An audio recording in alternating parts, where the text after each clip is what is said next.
Happy women's டேமா. தேங்க்யூடா. உங்களுக்கு என்னம்மா women's day அன்னைக்கு கேளுங்கம்மா. சின்ன குழந்தையா மாறிடணும்னு ஆசைடா. நானே ஐடியா. இன்னைக்கு நீங்க தான் ஹர்ஷிதா, நான் அம்மா.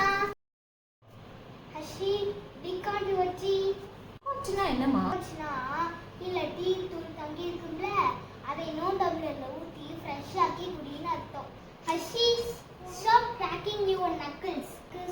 சொடக்கு போடுறல அது பேர் தான் நக்கிள்ஸ். ஐயோ பாத்து ஹர்ஷி ஹாப்பி உமன்ஸ் டே. என்னடா இவ்வளவு சந்தோஷம். நீ அம்மா மாதிரி நடிச்சதுக்கு அப்புறம் தான் அம்மா ஒரு நாளைக்கு அவங்க கிட்ட அன்பா அக்கறையா சில நேரங்கள்ல கண்டிப்பா கூட எப்படி இருக்கேங்கிறது எனக்கு புரிஞ்சுது. பெண்கள் அம்மாவை மட்டும் கிடையாது, உலகத்துல எல்லா ஃபீல்டுலையும் சாதிச்சுட்டு தான் இருக்காங்க. Love from அம்மா பொண்ணு vocabulary feed to all the lovable women in the world. Happy Women's Day.